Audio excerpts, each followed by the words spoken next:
every morning with drive. Being on the grind, know I had to survive. We had to win. Started from the dirt and the rubble. I had to be the needle that was popping your bubble.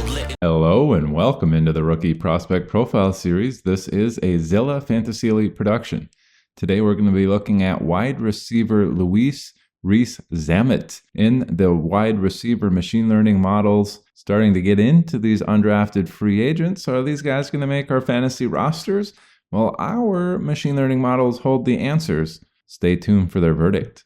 All right, Louis Rees-Zammit is an interesting prospect here. Comes into the league as an undrafted free agent, as I had said before, but kind of an interesting prospect here. Didn't play any college football. He comes in as a rugby player. If you go look at his highlights, he looks like he is just cut above everybody else out there, does some things that other people probably can't do. I'm imagining they're going to use this guy in a special team sort of way, especially with the new NFL kickoff rules. I think this is where that guy is going to be utilized. He is 6'3", comes in at 209 pounds actually, so he's pretty healthy size there for a guy. I think he's listed as a running back / wide receiver. I think he was drafted as a running back, but he can play both. Going to process him as both a wide receiver and a running back this year, so we'll see how he does in both models. I did run a 4.43 at, the 4.44 at the 6'3", 209 pounds. He's a pretty healthy guy there, but only a 29-inch vertical. Pretty disappointing there. He doesn't have any college stats, obviously, because he didn't play college football. But how's he going to fare in our models? Let's go look at his year one production. And perhaps unsurprisingly, undrafted free agent, no college stats. He's coming in between about 34th to 36th across the board. Not very good. Under 3 points per game, mean and median, and just over 7 for the maximum output. What guys were in that range during their rookie season?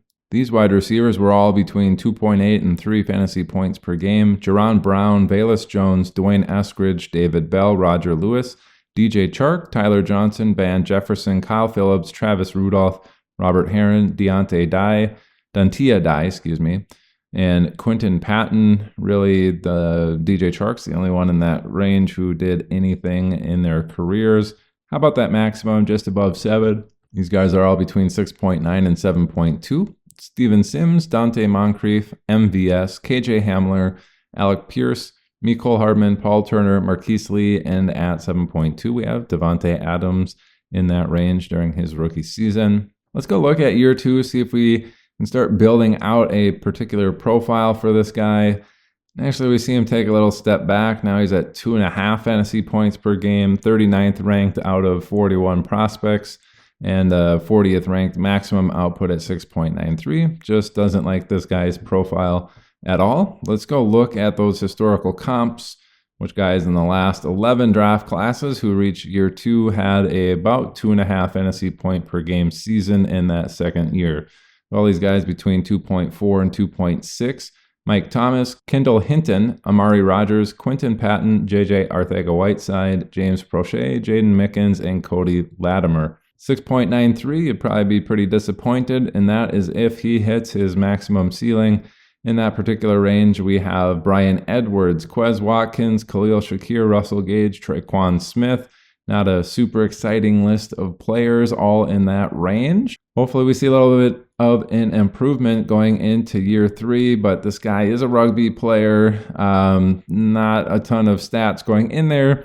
And it doesn't like him, surprise, surprise, going into year three. 2.5 to 2.7 fantasy points per game. Mean and median 38th and 39th ranked, and the 40th ranked maximum output. So one of the worst prospects in this year's draft class. Like I said, he's probably more of a special teamers based off of his rugby background. Let's go look at historical comps in that 2.5 fantasy point per game range. Got guys like Miles White, Michael Campanaro, Deontay Burnett, Cameron Batson, Ashton Doolin, and Marquez Callaway. Again, not super great there. Marquez Callaway was more of a special teamers. 7.86, who's hovering in that range? We have Adam Humphries, Devin Duvernay, Elijah Moore, Corey Davis, Mecole Hardman. Again, not a great list there, even if he hits his maximum output in year three. Hopefully we see some sort of promise, sparkle in the light for year 4. But no, we don't. He's still hovering right in the 3 fantasy points per game range, 38th and 37th ranked mean and median, 38th ranked maximum output.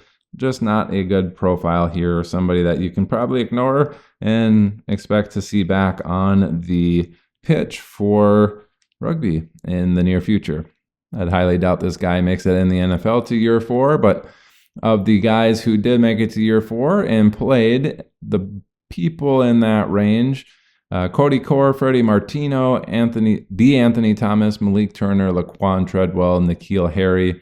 Not a very good list of players there. Maximum output just below 8.4. We got guys in that range: Terrence Williams, Cam Meredith, Traquan Smith, Dante Pettis, Darius Slayton, DJ Chark we see here at the 8.6 range. That's the types of players that you're looking at. It's a very interesting prospect here. We do see he's pretty good at the rugby sport.